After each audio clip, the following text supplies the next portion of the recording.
അത്യാവശ്യമായിട്ടേ എന്തോ ഒരു form fill ചെയ്യാണ്.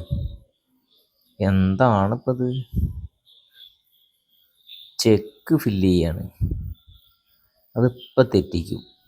എല്ലാ ദിവസവും ചെക്ക് എഴുതി കഴിഞ്ഞാൽ എന്തെങ്കിലും ഒന്ന് തെറ്റിക്കും. അയ്യോ 19 എഴുതിപ്പോയി, ഇന്ന് 9 അല്ലായിരുന്നോ? ഇനിയിപ്പോ എന്താ ചെയ്യാ? വെട്ടിയോ? ഇല്ല, വെട്ടിയില്ല. വെട്ടണ്ട. ഒരു കാര്യം ചെയ്താൽ മതി. കഴിഞ്ഞ മാസത്തെ ഡേറ്റ് ഇട്ടു. കഴിഞ്ഞ മാസം ഇടുക. ഇപ്രാവശ്യം ഇത് 5-ാം മാസമാണ്, 4-ാം മാസം ഇടട്ടെ. ഇത് 6-ാം മാസല്ലേ? അത് 6-ാം മാസമാണ്.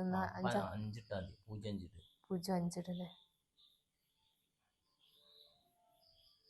ഡേറ്റ് കിട്ടാതെ അത് ശരി. അപ്പൊ അങ്ങനെ വെട്ടേണ്ട ആവശ്യമില്ലല്ലേ? വെട്ടി കഴിഞ്ഞാൽ ചെക്ക് പാസ്സാവില്ല.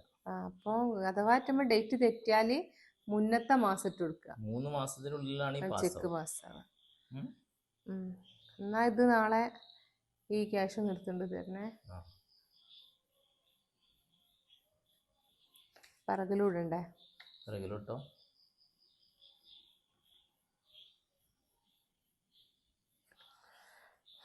ചെക്ക് തീർന്നല്ലോ. ഇനിയിപ്പോ ചെക്കിന് അപേക്ഷിക്കേണ്ടി വരില്ലേ? ആ പേപ്പറേ അതിൽ ഒപ്പിട്ടിട്ട് ബാങ്ക് കൊടുത്താൽ മതി. ഈ പേപ്പറിലോ? അതിന് ശേഷം 3-4 ലീഫും കൂടി ഉണ്ട്. അപ്പൊ ഇങ്ങനെ വരുമ്പോ നമ്മൾ എന്ത് ചെയ്യും? ആ പേപ്പർ മാറ്റി വെച്ചിട്ട് ബാക്കി ചെക്ക് ഉപയോഗിക്കരുത്. ഈ പേപ്പർ വരുമ്പോ ഒപ്പിട്ട് ബാങ്ക് കൊടുക്കണം. അങ്ങനെ ആവുമ്പോ ബാക്കിയുള്ള 3 ലീഫ് തീരുമ്പോ ബാങ്ക് പുതിയ ചെക്ക് അയച്ചു തരും. അല്ലാതെ നിങ്ങളെ ചെക്ക് തീരുന്നത് ബാങ്ക് അറിയില്ലല്ലോ. അപ്പൊ അവിടെ ബാങ്ക് ഒപ്പിടുക. ഇത് മാറ്റി വെച്ചിങ്ങാണ്ടാണ് അധികം ആളുകളും ചെക്ക് തീർന്നു പറഞ്ഞിങ്ങാണ്ട് ബാങ്കിൽ ചെക്ക് കിട്ടാണ്ട് അങ്ങോട്ട് കൊണ്ട് നടക്കും. അപ്പൊ 2 കാര്യമില്ലേ?